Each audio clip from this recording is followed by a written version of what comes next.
Okay, so John Robb here interviewing Andy Sex Gang. What name do you actually go out under these days, Andy? Well, Andy Gang is still in use. I have had some other projects. Da Da Da did an album a couple of years back on that. Um, and I'm about to launch a new project, Godman. Basically myself, and then with the bassist John Rigby. He'd be involved in some of that as well. Sex Gang Children bassist. But yeah, to be honest, John, we're having a hell of a lot of problems with the name Sex Gang Children, as is maybe understandable, in this day and age. Yes, So it's that has interesting. been a real freaking problem. Yeah, it just shows how much the context of everything's changed. I mean, they can't really be Yeah, anybody who gets the context that yeah. wrong. Because in the punk days, 40 years, 50 years ago, the power of name and also the wind up thing and also making people think by taking an opposite point of view was part and parcel of punk, wasn't it? Like now, nobody gets that at all, do they? You know that I don't think they do. I a telling story is my wife and I were in we were the Intrepid Fox, believe it or not, in Athens. There's an Intrepid Fox in Athens, and it's in honor and a hats off for the Intrepid Fox in London. But it's a much better than the place than the original Intrepid Fox. It's a great place, and it's kind of open all night and on the weekends. And so there's this young punk fellow with a really great mohawk, tall young Greek fellow, and we were talking to him, and so I said, "Well, you don't like the Sex Pistols?" I said, "It's one of the greatest albums. Never mind the Police, it's one of the greatest albums ever made."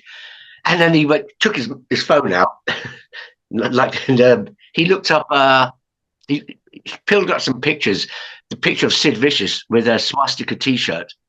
Now, I had a skinhead friend. His brother ran a fanzine. He was living in Brixton, and I can't remember Ken. His name was, yeah, and he had the swastika T-shirt as well. He was actually pretty left wing in his politics, mostly neutral. But he was no way a Nazi. There were a lot of anti-Nazi skinners, by the way, at this time. But anyway, this new generation of young punks, and they just don't see the fact that symbols were used as shocking. I mean, our history is our history. A lot of us supported it at the time, whatever that history might have been, and we should face up to that, and we Mm. should say, well, yeah, okay, that was a mistake, but if you try and bury it like it never happened, or just um, shout blaspheme, blaspheme, you've got to have discourse. You've got to try and understand in different times that, and especially in subcultural revolution times, we were throwing images at people in the face of the establishment and the media, the commercial media, in order to say, this is what you've done. This is what society has done. We're rebelling against all of that, Yeah, And then, but uh, this young Greek kid didn't get it, and I yeah. tried.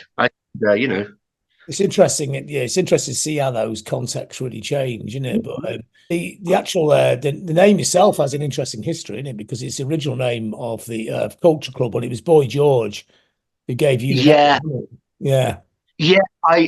I heard later that the original source came from a William Burroughs poem or book. I don't know. I never really. I wasn't into William Burroughs. I never read anything he did.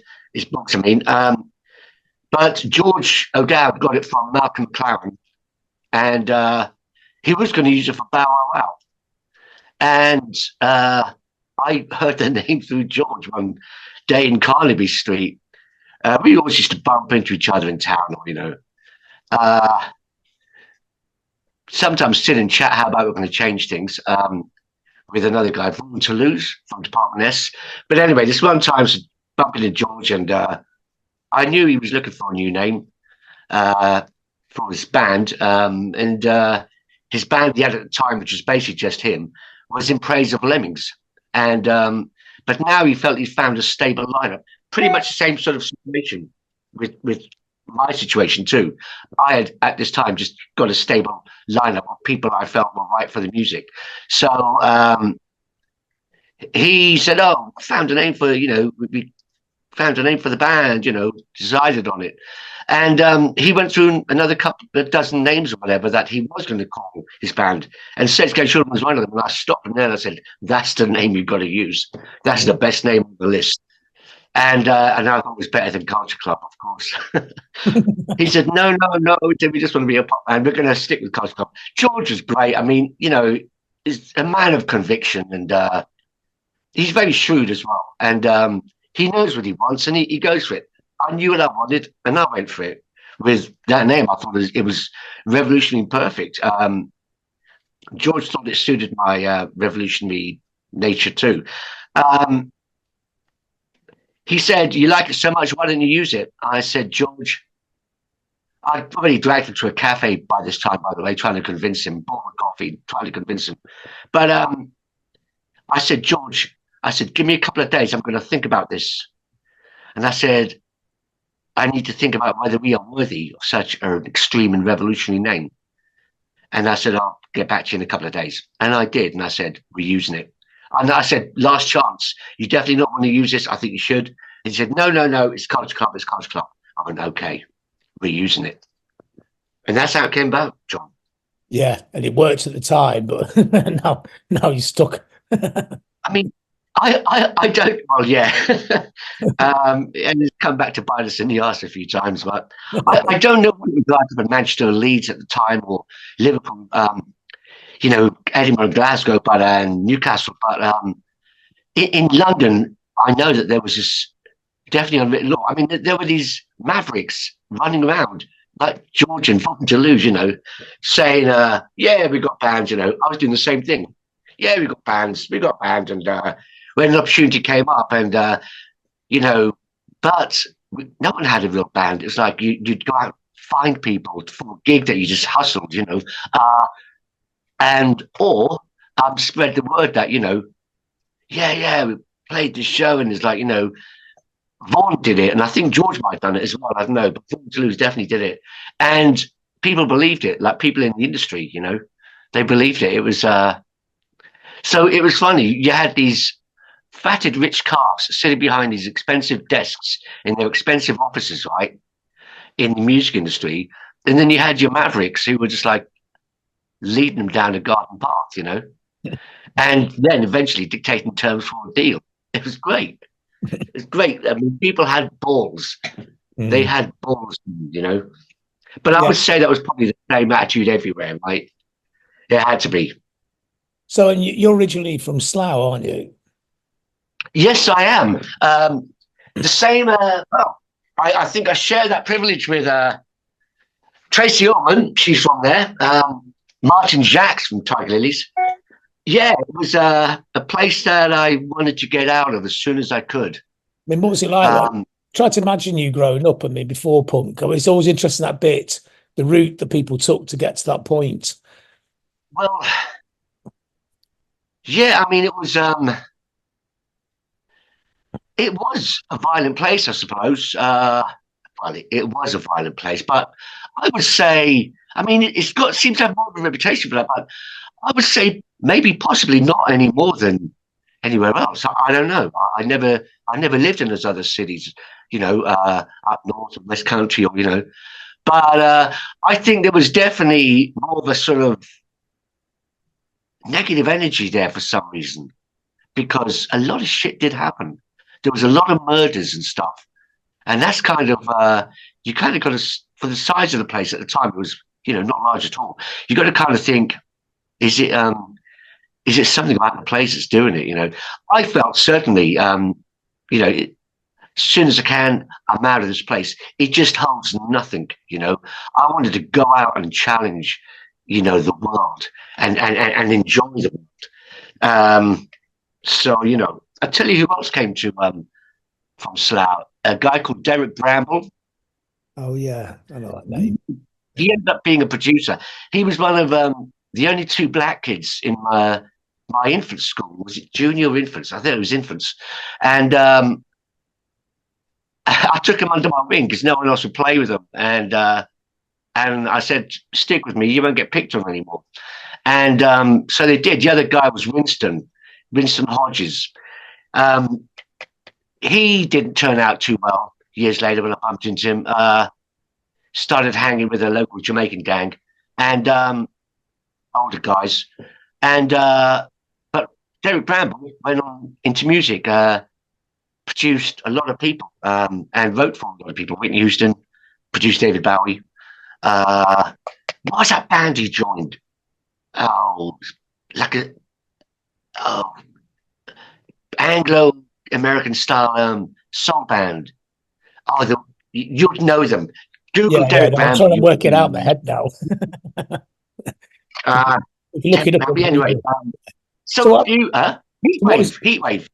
Wow. Oh, that's interesting. I remember their singles. So what was your background then? My mother from Athens, from an old family in Athens, but a black sheep of the family. She's always a rebel and ended up in a council house in Slough. Married my father, an Irishman from Southern Ireland, near Cork. And so it was a very working class community, but we had other values, other priorities. We were brought up in a certain way. I would say it wasn't so much middle class; it was more what was the word? Because my mother actually liked working class kitchen, and we had a very stoic attitude and work ethic. Like we all chipped in to help with chores, house cleaning, and it was very disciplined around the household. But we were brought up with this sort of values of the Greek side of the family, which was an old family and with a good history. And it was a not so good area, part of Slough, a place called Manor Park. And that kind of went against the education system as well, because that is totally based on a postcode lottery. If you're from the bad area, you weren't going to pass your 11th class, you weren't going to do well, you're going to, it was an incredible thing to see, how the education system or how the class attitude still prevails, even in the education system. I mean, which is pretty terrible, right? Yeah, I mean, everyone's got to have an even chance. I mean, you were into poetry and art as well, weren't you, from a pretty early age?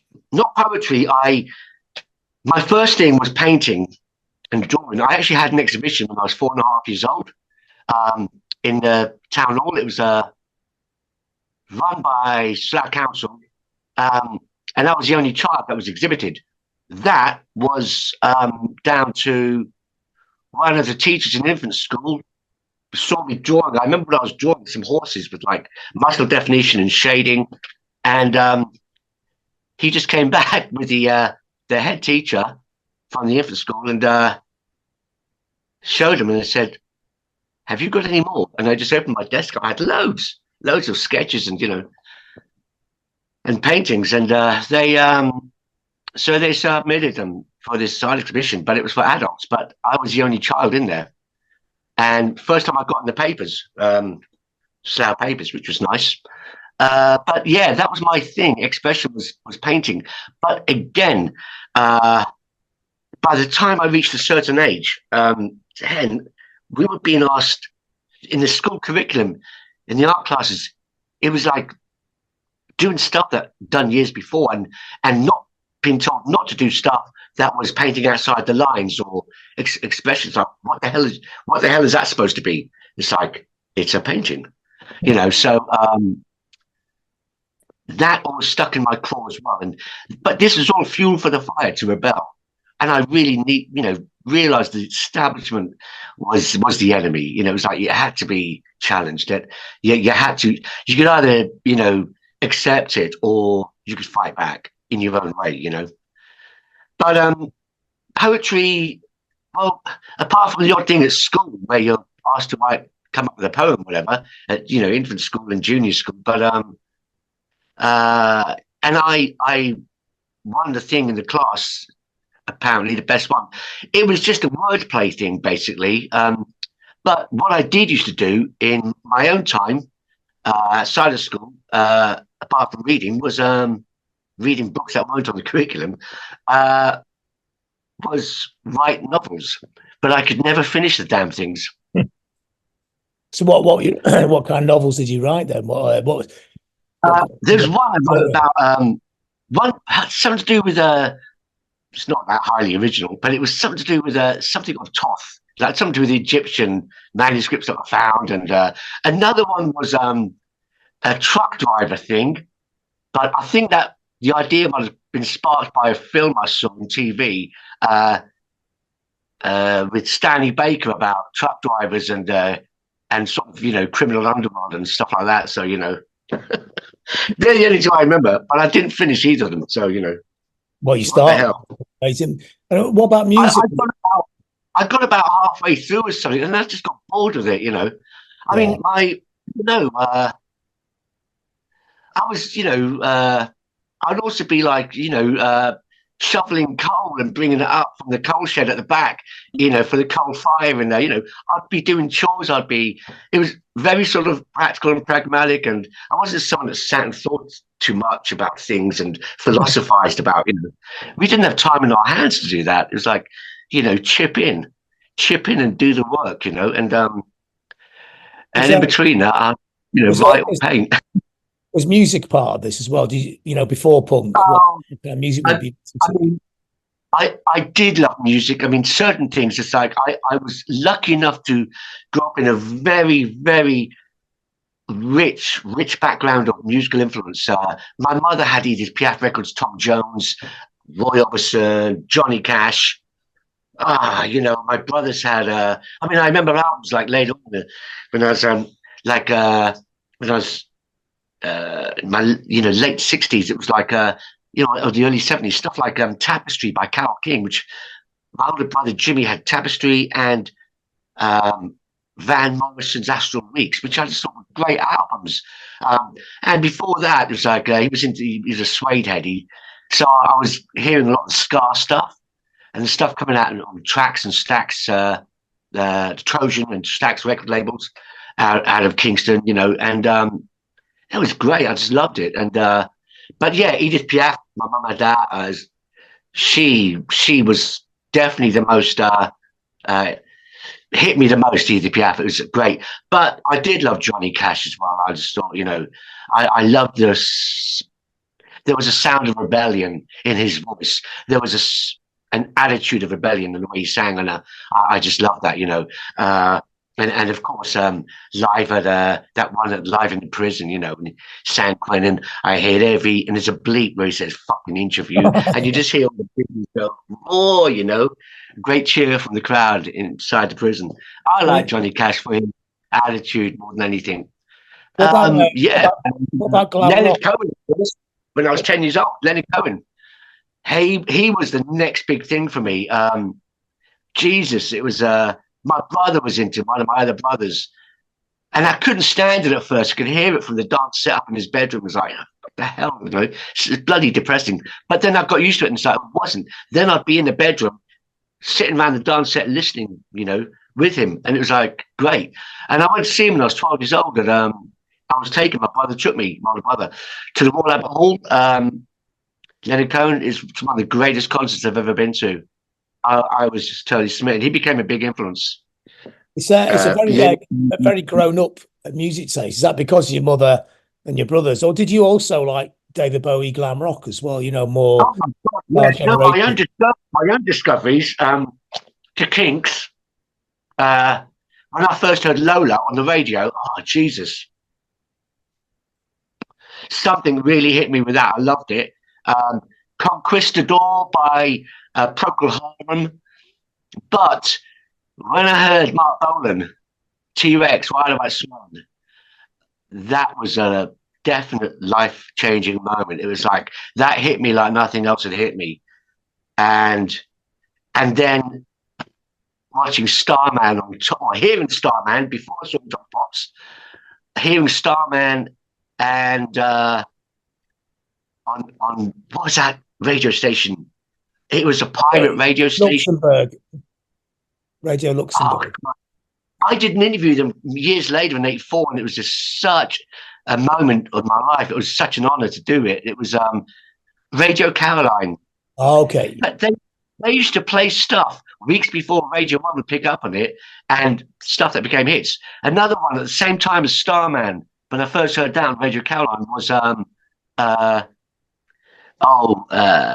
American Pie by Don McLean, which I loved as well. So then, yeah, one of my older brothers bought me Ziggy Stardust as a Christmas or birthday present, whatever. Can't remember. And that's a fucking great album. I just loved it. Yeah, he wasn't too into T-Rex so much, but he just thought David Bowie was pushing it further, and he said, you should really listen to this. Did the same thing. Years later, they bought me Aladdin Sane and Diamond Dogs, and my brother said to me when he bought Diamond Dogs, the album said, it's a bit dark, Andy, and I went, there's nothing wrong with dark. And it was, I loved it, 1984 was one of my favorite books, so of course that resonated with me as well, But anyway, yeah, Bowie was one of the greats, let's face it. But that whole movement was great, Oh. And when people remember the 70s, the mainstream anyway, portrayal is disco. And that's just totally not true. It's the guy from Illuminated Records, our first label. The only one true thing he said was, disco happens when there's nothing else happening. And I thought, wow, disco makes it sort of its thing. Okay, there's good disco. But I'm talking about the shite stuff. And but the 70s was glam rock, was punk rock, was post punk. Three periods and movements. I remember you telling me once you were in a record shop and somebody played you Nevermind the Bollocks the week it came out. And at first you weren't sure, but they explained what the songs are about. And then you totally got it. Yeah. Well, what it was basically, like a lot of others, stupidly, I believed in what the tabloid press was saying, John. And it was like, about punk, they were portraying it in a very sort of down negative way, of course. It was challenging the establishment. We all realized that pretty quickly. But yeah, and my older mate, I always had older mates in Slough, they worked in the local factories and stuff. And I, so I'd always hang with them. And this one guy played me. He said, no. He said, no, it's nothing like that at all. He said, right. He said, you're going to have an education. And he sat me down, he played, and he went through every track in the album saying, listen to the nuance on this, the guitars, on the bass, on the voice, listen to that pronunciation, listen to the scanning. This guy worked in a factory, but he knew his fucking music, he knew about music, the most important things about music. No one was studied, no one was, we just knew what was important. You could feel it, we felt music, and that guy certainly felt the album, and luckily set me on the right path with it, totally. And it is one of the greatest classic albums ever made, Oh yeah, it's amazing. It always sounds incendiary. So did you sorry? Did you instantly become punk or make your own version of it, or was there like a process, a little journey you took? John, that's a good question, and thanks for bringing it up. My own version of it, mate, because I don't believe in sort of becoming something. So to be part of sorry, I lost you for a minute. The phone fell out. To become part of a tribe, sort of, it's like we don't need to be something in order to be ourselves. We be ourselves, and we just take bits of what we like, leave out what we don't like. As that's how civilization works, by the way. For example, I had a pair of red bondage pants, and but I took the straps off. One, because you can't run away or, more importantly, chase with the bondage straps. I was attending at this time the big anti-Nazi demonstrations and battles, Leicester, Southall, Lewisham. So I mean, you needed to be quick on your feet, either one way or the other. And but I mean, I love those pants. I used to wear black nail varnish. So I remember coming off somewhere. It might have been South or not. No, we're walking past a whole line of SPG. Right, and one of them just went, Chad. I turned to my mate Paul Francis and I went, the fuck does Chad mean? I was wearing black nail varnish, right? And he said, queer, like, faggot. It was a derogatory term for gay. And I just turned around to this guy. They're all big, right? They were bullies. I can't stand bullies. Red flags were bullies for me, bullies. I pointed up, I went, I'll see you on the front line. And the guy just couldn't believe it. No, the SPG were cowards. But anyway, so I would, and again, even being part of that left-wing, hard left movement thing, it was an eye-opener, John. I didn't like it eventually. I just thought it was more about politics and about people. And I just felt them narrow-minded and also, to be honest, unrealistic. I also thought I thought the hard left were very hypocritical, and so you've got the ignorance of the far right, and you've got the hypocrisy of the far left. So somehow you just got to find your space or just step away from it, and find your own way to do things. And is this so? But I mean, is this when you moved to Brixton and to basically find your own space, create your own space? Well, I actually moved to Brixton because it was kind of a safe place to go to. I was living in Battersea at the time of the political stuff, and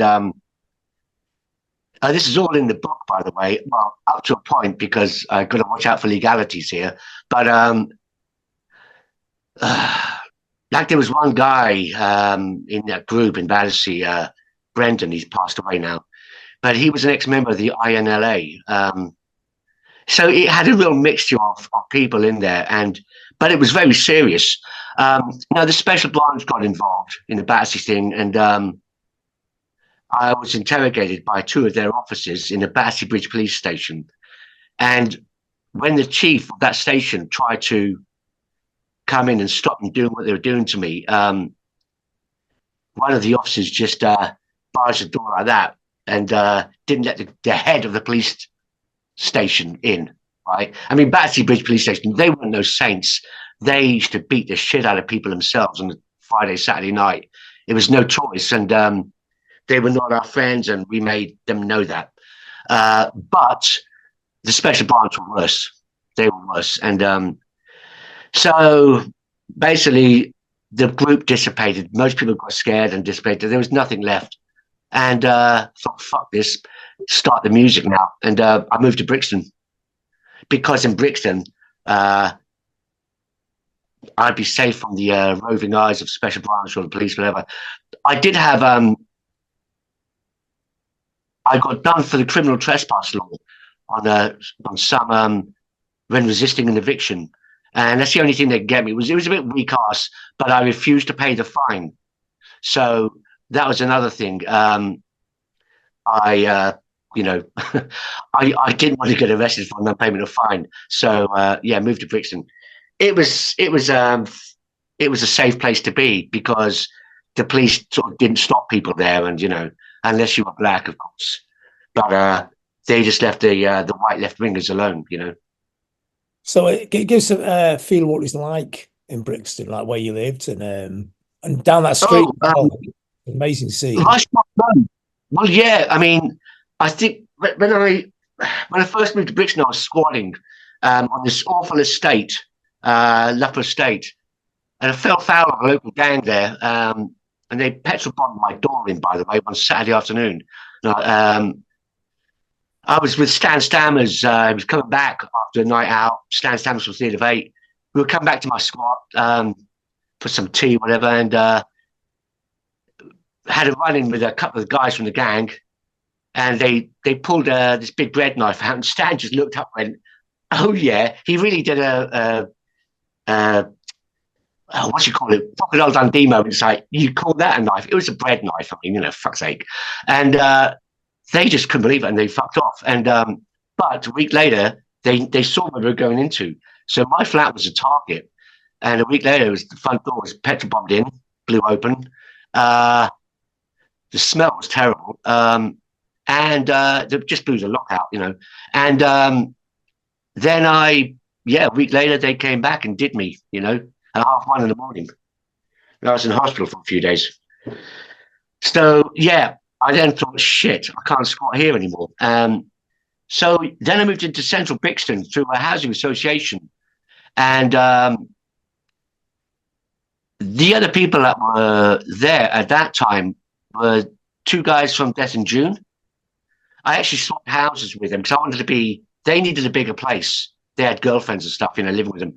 They were in this tiny flat, but it was in the centre of Brixton next to the Ritchie Cinema. And I wanted to be there. So we swapped because we had the same landlords. And it was very cool. There were cheap flats. It's like, if you're an artist, you could live on a paltry, income and, just like have time to write and, look for gigs. And so the housing associations were a godsend for musicians, painters, authors, whatever, because you didn't have to worry about sky high rents. And if you fell behind in your rent, you could be 3 months in arrears, they would be fine about it. They were pretty socialist. So that was very important. And so then you had a whole bunch of musicians moving in. Billy Duffy moved in round the corner. The same landlords. Ian Astbury lived with me for a while. Before him, Abbo from UK Decay. I just put them up, while they were looking for places in London. And before Ian hooked up, Ian wanted to hook up with Billy, so he needed a place to stay till he could find his own place. And so he was with me for a few months, They all helped to decorate my new flat when I got a new larger flat in Rushcliffe Road, the one that they called Visigoth Towers. It wasn't actually originally called that at all, but so yeah.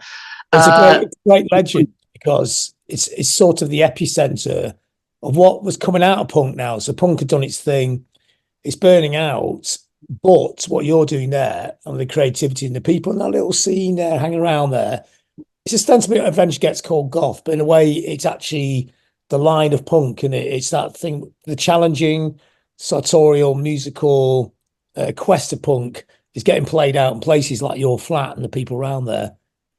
Yeah, I mean, it was, the bands that were living there under two flags were across the road from me, and there were loads. Death in June, they weren't, and then the Rising Death Cult, right? Well, they weren't punk, they weren't goth. It was just like, but it was like just something that they were doing. It was, our influences were many, and as I say, you take on board what you like, leave out what you don't like, but you bring something of your own to the party and to the equation. And it's funny. The other night, after our show at the Lexi, I was talking to this guy. He was introduced to me. He used to do the Kit Kat, and he did the recent Kit Kat thing a few weeks back, which I attended, Kit Kat Club. And it was incredible. He said, when I heard your music, he said, I went from this, and it was like pure punk, he said, to this. He said, you showed us a way out of. So, I mean, I would say all those bands did, right? They showed people a way forward out of that. It was a natural progression. I would say Adamant has a lot to take a lot of credit for that as an influence. Dirk Wears White Socks is another album that sounds absolutely timeless. My wife and I, we still listen to it every now and again. It's just like, it's timeless, And I personally think it's a more important album than the Beatles' Sgt. Pepper. I think it's a much more important British album. I really do. I think, because it's the bridge, I think, from punk to the next bit. He rewrote the rule book. He threw out albums. It was like, it really was a massive step forward to a new direction. It really was. He did not dumb down the music. They didn't dumb down. They applied themselves to the music. At this time, you were having a lot of bands that were just kind of becoming the tabloid version of punk, and you could see it. There was a lot of great bands, and then there was like, well, some, but basically, a lot of the older bands that jumped on the punk bandwagon and then the new wave, they had just been kind of playing blues, I suppose. But that's fine. But I just kind of think you should always be yourself, no matter what it is. There is no right or wrong. It's just be yourself, We're adding the Ants gigs as well. I mean, they're amazing, intense performances. But was that a place where you start to notice the same people there, and people start to think there's another direction? Or maybe were there inspirational kind of portals? Yeah. Unfortunately, I never ever saw early Ants or even later. I never saw those gigs, which was a shame. Never saw the Pistols either. I could lie and say I was at that Manchester Free Trade Hall gig. I was one of the 30,000 people that said they were there. No, I wasn't. I never saw the Pistols live either. Which is a shame. They were gone. So. When they played, the closest place was somewhere near Slough, was Uxbridge, 76, and I just I was at school, had exams the next morning, and fucking no, of course, and no one with a car was going up this, so my older mates, so it was a shame. So Brixton post-punk, so there's a cool little scene there. So what kind of ideas were people swapping? Music, books, film. Was it like a melting pot of ideas that was going on there? Yeah, I mean, yes, there was, but it was also, the people that were there, bands that I've mentioned, it was not just in Brixton, but I mean, like with the Theatre of Hate boys, and there was just this, and others, and UK Decay. It's like this unwritten rule, this unwritten law that you just did, a sense of honor in doing what you're doing, and challenge the status quo, and sort of do it well. It was almost like you hold the line and you move forward together. There was definitely that movement, and before Sex Gang, Southern Death Cult came on the scene. I mean, we had Theatre of Hate and UK Decay, Bauhaus, Banshees, but it was UK Decay and the Theatre of Hate, sort of like they became kind of like the forerunners of the revolution that happened with, Virgin Prunes had been around for a while, but they were in Wisconsin Island. They were really about making great theatrical presentations and music, defining, genre defining music, and Southern Death Cult. But Southern Death Cult and Sex Gang, okay, the similarity of influence there was me and Ian had definitely was early Adamant, we mentioned we both loved Turquoise White Socks. We just thought it was so groundbreaking, And you talk about theatricality there, which I guess. Never mind the bollocks had been in the Clash, and London Calling. Actually, I think for me was the first Clash album. It was when the Clash were really being the Clash. Quite a few tracks from the first two albums. They're great, but I just thought when I heard London Calling, now this is where the Clash really, this is them, and it's one of my favourite albums. But in Brixton, I mean, it was just a great, unpretentious setup of artists and musicians, and it wasn't just musicians. There were great people that worked there, that lived and worked there, like as artists. There's one guy who actually did our stage sets for 1984-85 tours. Gary Longhair, we called him because he had long hair. There were 3 Garys living in that community, and it was like one we called Gary Shakespeare was an actor because he was an actor. He was on this big TV thing, popular children's program sort of thing,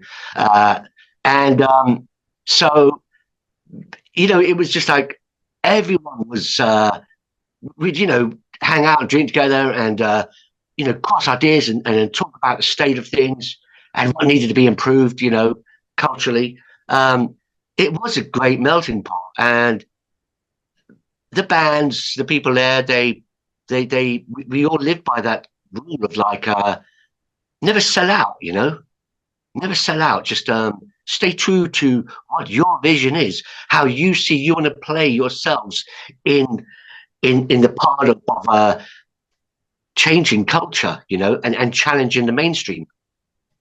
And you talked about the theatrical. You talked about the theatricality a minute ago.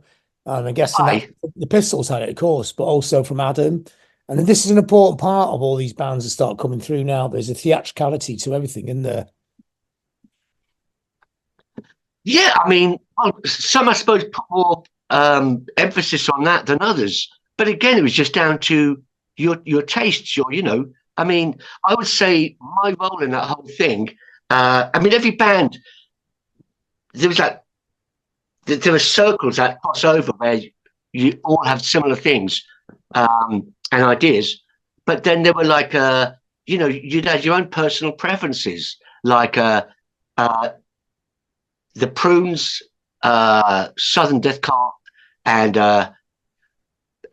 Sex Gang definitely. I mean, Ian and myself were into the whole presentation and filmic, cinematic sort of presentation of, you know, presentation live, you know, and how we presented ourselves. And so that was a thing in common. Myself as well, I applied myself in a different way as we all did. And my one, I suppose, was more of a sort of, I don't mean politics left or right, but I mean politically in the sense of challenging the mainstream industry, which I had no respect for whatsoever, only because of experience with auditioning people before I found the original Sex Gang lineup. And musicians would say, yeah, but will the record industry, will the major labels like this sort of stuff? And I say, what the hell have the major labels got to do with it? This is about the music, you know? So it took time to find people who were also like-minded to play with you, you know, to be a band and a unit, you know, a solid unit. And but you know, they're out there and you find them. Yeah, I suppose my thing was a little bit more. I had more of an attack attitude in season one, like challenging the industry and teaching them a lesson, saying the power is with the artists, not with you bozos behind your expensive desks in your plush office, you know, telling us what to do. No way. So, yeah, but the Brixton attitude was very much like that, you know. Under Two Flags, one of the Brixton bands that lived there, they moved in. I was one of the first to move in, but as I said, about the same time, maybe just a bit before, the Death in June guys, Patrick and Tony, were living in Brixton, you know. So yeah. And that's when you put the band. Camden hijacked that whole thing, you know, because it was not happening in Camden; it was in Brixton. There were other bands. I think 23 Skidoo, maybe on whatever, I don't know, but there were other bands that sort of lived around in the periphery as well. It was hell. Hugo Burnham from Gang of Four moved into our street, you know, but he bought his flat.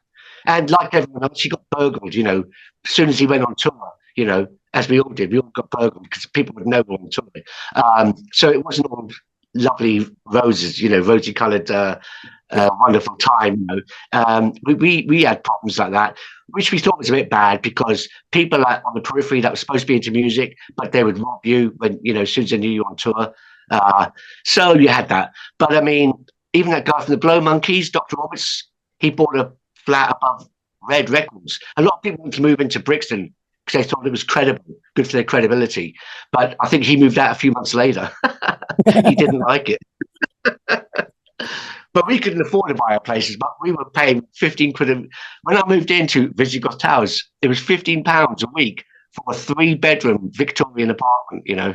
That was insane. I could walk around an apartment. It was that large. I didn't need to go outside for a walk, you know, just like, it was great. But that's why I had so many musicians stay with me, you know, rent free, because I had the rooms, you know. Yeah. So it didn't get wasted. But yeah, it was very much, we spent a lot of time. Billy used to come up, Billy Duffy, a lot, because this place was a little bit crowded with people hanging there all the time. And Yeah, we just like he came up to my place for peace and quiet. We'd drink tea and talk about music and about what needed to change. And it was very very creative conversations that everyone had together. But it was at the same time we all knew that we were kind of up against things, and we were in a fight to survive and get our point across. So with Just the your way it was. with your music, was there a vision of what you wanted to sound like, or did it just coalesce because of the lineup of the band, or did you have like a specific idea of what you were trying to make and what you're trying to sound like? Um, Kind of. I could so easily say yes, but that would not be the whole truth. No, it was because I didn't know. I was just. I think we're all untrained, and I was kind of walking blind. But I like the hardness of Theatre of Hate had a big influence on me. Um, the wordplay from well, the first one comes to mind. Lyrics on Dirk Wears White Socks. I love the wordplay on that. But then again, we had the same thing with Eno and Bowie before. It was that for me was important. But the music, the influence of music, the current music that was coming up, Death in June, the Pact, and Theatre of Hate.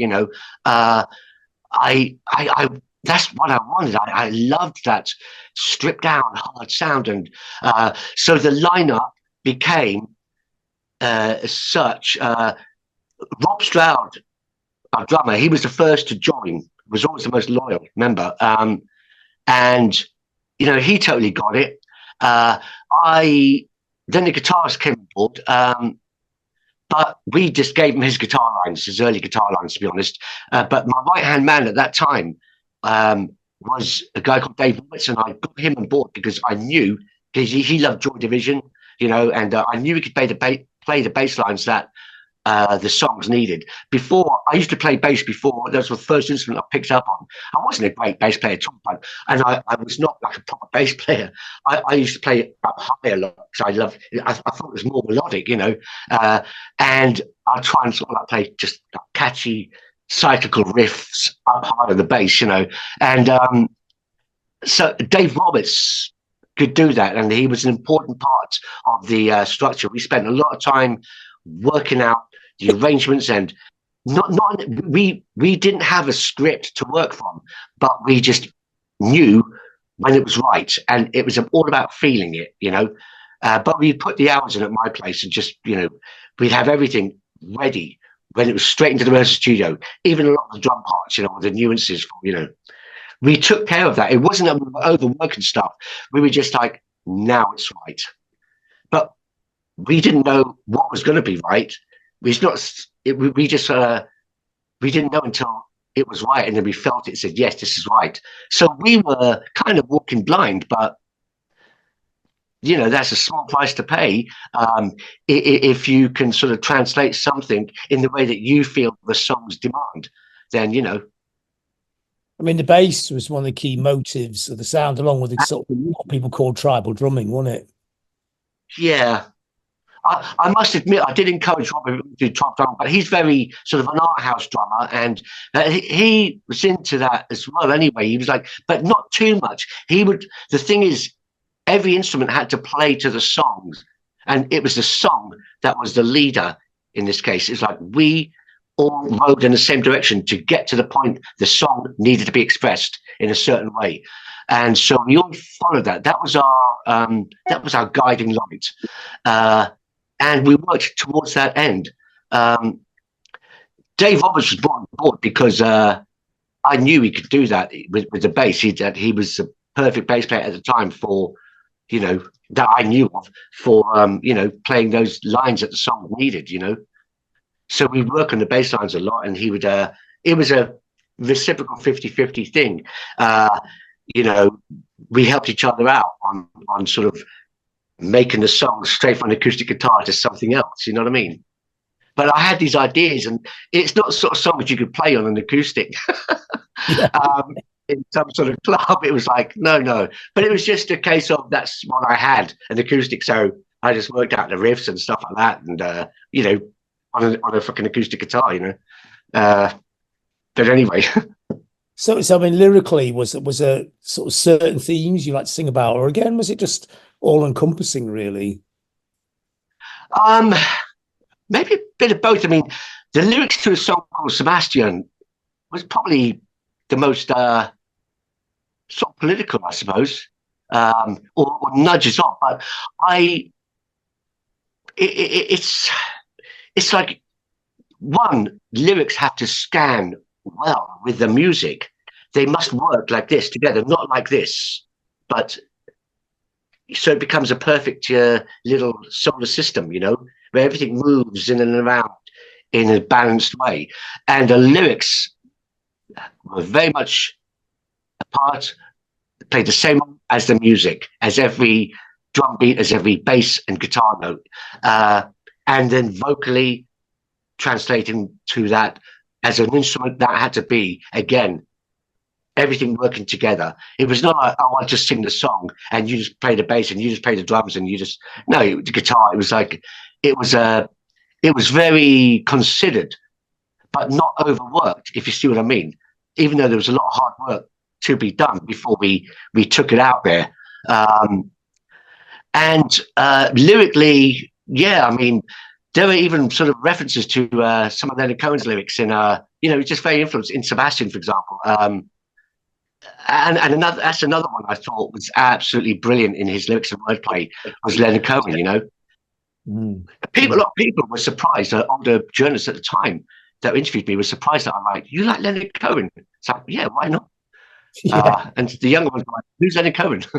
Then I tell them. And then the band does really well, and it's looked on as being one of the leaders of this, whatever this thing's called that comes after punk. You're actually one of the key bands in that scene. I remember when we played in '83 in Leeds, there's about 1,000 people at the gig. Yeah, good old days, right? Was that Leeds University? Yeah, it's a university or the Poly, yeah, Poly, yeah. Yeah. That gig might have been the same night that Divine was playing at the Leeds Warehouse. Okay. And I really, Divine was, I love John Waters movies, right? So I really wanted to catch some of Divine. So I think we played a very fast set. No encore, I believe. No, but I just ran off stage into the van that was running, and changed in the van so we could catch the last 20 minutes of Divine, and we met her afterwards. Fantastic, it was great. But yeah, it was,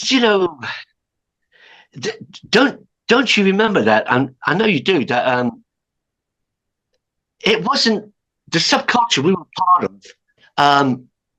You had a mixture of people at the gigs. It wasn't sort of like categorized into like goth, EBM, Dayglow goth, it was just a mixture of people, it was, and then they were like seeing that this was, somewhere else you could go to. And also, I think it was more part of the mainstream in a way, because we get a lot of straight people as well at the gigs, than it is now. Now it seems to be, subculture seems to be in its different categorizations, seem to have been relegated to the back pages of a book of amusing, amusing cultures, you know what I mean? Yeah. Which I don't like really, because I think Britain at that time, what came out of Britain at the time reverberated around the world, and since glam rock right through to post-punk and goth, it reverberated around the world, and we seem to have lost that, and I think that's a real shame. Yeah, our cultural powerhouse at that time, wasn't it? I think it's a shame because it's like it's just embarrassing. We've become a bit of an embarrassment as a nation, anyway. I mean, yeah, look, Bauhaus were Ian Astbury and I had this conversation one time when the G Word came out, 1985, in the Evening Standard, and it said goth band The Cure release. That was their marketing from their press agent or whatever, But we all went, oh no, that's it. The G Word's out there now, and we knew that the papers were trying to put a name to it. But I mean, Ian just said, I mean, fuck's sake, Susie, Bows, they're just great art house bands. And I was like, absolutely, we were worried about names, a categorized name coming out, because then you'd create a bandwagon and then you start to like close down the limits of expression, self-expression, because then people sort of think, all right, if we want to be like this, it's got to have this guitar sound, it's got to have that type of drumming, and it's got to have these effects, and the vocal has got to be kind of like, whereas just play to the music, let the music tell you what it needs doing. And, you've got this thing inside you, and then you work towards it, you work towards making it a real physical thing, and then you put it out there. So at that time, that was what it was all about. And that's what made the period of music great, from the 60s through to the mid 80s, in Britain. And we led the world with it, Yeah, and there was a sense that something was happening at that point. You could see that whenever you traveled the world, and you saw the reverence of which British, bands were held and British music was held, and the respect of, what young, disaffected youth in Britain had come up with, and how they'd rebelled against an establishment that is still very class-ridden. It was then, it still is. Yeah, so, but I guess the problem you mainly have the band is you just couldn't keep the lineups together, could you? It sort of fractured quite a lot, No, yeah, I mean, I'm trying to be in the book. I've tried to be very kind, and I have been about. But the thing is about certain members, whatever. But the thing is, it's got to be. I mean, with every band, it's got to be about the spirit, and so it's the same for me. The Sex Gang. It's like it's got to be. It's about the spirit, and it's like, you've got to do it for the right reasons, which is the music, and to be on a mission to change things, to show people there is something else. There is hope. They can feel good about themselves. They can. So when I felt people were getting lazy, or in it for self-serving reasons, then it was no longer. It would have just been. It would have been a betrayal to what we were about, and a bad compromise, and that could not happen. Better to find new people than to stick with something that you feel you can no longer believe in, and that someone has possibly never believed in, but they thought, hey, something will happen with this guy, so I'm going to, I'll play along for now. But then, and that's kind of what happened. But I must say, the people that replaced the original lineup, they came on board because they had spirit. They joined for the right reasons, and they were all incredibly important members. I feel very honoured and privileged to have worked with great people, and that they've been a part of that legacy. And I think that to this day as well. I think is it when people join the band, they have to understand what it's not just a musical thing. It's not just playing the songs. You have to understand what it actually is. Yes, and yeah. I mean, not just the attitude of what a band can stand for, but or does stand for, but understand that, but also the music. I mean, I think people after the original lineup, with the exception of Robb Stroud, as I said, he joined for the right reasons, and he was the most loyal member. He left. I'll explain that in the book. He left. He's never wanted to talk about it, but I know why he left. He knows why he left, and I've said it as kindly as possible as I can in the book. It was to do with another member. It was not to do, Robb is great. I have absolute admiration and respect for that fellow. But the guys who joined afterwards, and since, absolutely fantastic. I mean, some people moved on because Uh, they like the records, the music from bands they joined, like Adrian joining New Model Army. He always liked them and loved them a lot. But we weren't doing a lot of big gigs. We didn't have management at this time.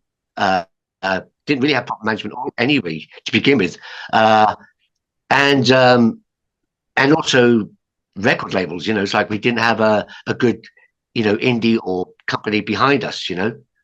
Never did really. So that makes things tough for people to give a few years of their life and then sort of you know they felt they had to move on, and I respect that. Now, I mean, obviously you're still touring things. I mean, and like an older version, which it is. I mean, what does that bring to it? Does it make it? Is there a wisdom, or is there a different? Sorry, could you repeat, please, John? Yeah, like I saw you play last year. The gig was fantastic. The band, I mean, the band it's older, the band now, but is this bring a realignment to the ideas of what you're trying to do, or is it just the kind of same kind of thing, or do you react to that, to the current environment?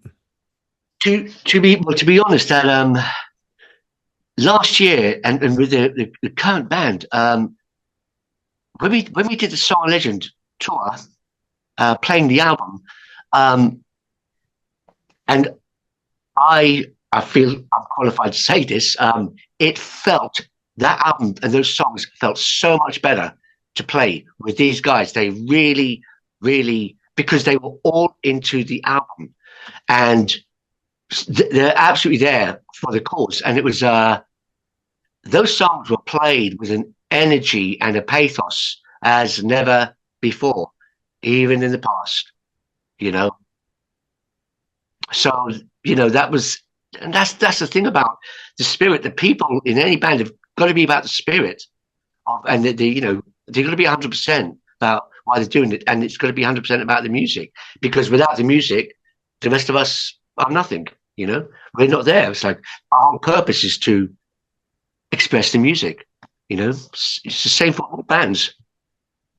So where do you take this from here now? Is it still is it a creative impulse? Is it still going to be more recordings, more even different directions, different ideas, new influences into what you're trying to do? I don't know. I've been working on some solo albums, spoken word and music, and music, just music and song albums, solo stuff. And as I said, one of them is going to be under a new project. I'm starting Godman, and it felt right for this particular album and an album frequency, and it's also because I feel I always need to do something fresh, whether it's a main thing or a side project as well. So, the last Sex Gang Children album, Oligarch, was very much was very much a Sex Gang album as now. As far as we're concerned, but you can't force the songs. We're not going to make another Sex Gang Children album just for the hell of it or for the sake of it. It's always time to do another album. You got to feel it, You got to feel it. And I mean, since then, I've been working voraciously on the book and with these 4 or 5 new albums, solo stuff. So how different is the solo stuff? And I've seen you play years ago. I saw you do an amazing gig in Prague where you just did you doing like a sort of like torch singing. Yeah, I remember when we bumped into each other there. Yeah, I saw Goldblade. You was Goldblade. yeah, at in the main venue. Yeah, years ago. That was fucking great. And I must say, as from one fun person to another, you got a lot of fucking energy. A lot of energy, seriously. And you can play bass at the same time. It's like if I've got something strapped on me, I just can't. I can't do both. It's either one or the other. But each to their own. But it was very impressive. Yeah, the new stuff is just, I don't know. It's just when the music comes to my head, that's it. I put it down. I work in it a bit, and I don't think about what it's going to be. the song comes, and then the parts come, and then so I lay them down, and it's like that's it, you know. That's just and I see where that goes musically. But I say the one thing that is consistent is that it will always be 100% raw expression. You know, that's the thing. It's got to be consistent. It's got to stick wherever it takes you, but it's got to be with the expression you feel is right. I never play or apply myself in a sort of logical or thinking way. I just feel the music and everything within the music, and I just do it. Same with writing spoken word and lyrics, you know, for songs. It's gotta be right. It's never throw away. Yeah, following your muse, really, isn't it? Whatever that muse is, yeah, I don't know. You know, I think everything is out there, and it comes through you or it doesn't. You know, just got to try and, you know, if you can look at yourself in the mirror and sleep well at night, thinking I've never shout on someone else, I've never been disrespectful unless they were assholes, then you feel you just try and be as true as you can as a human being.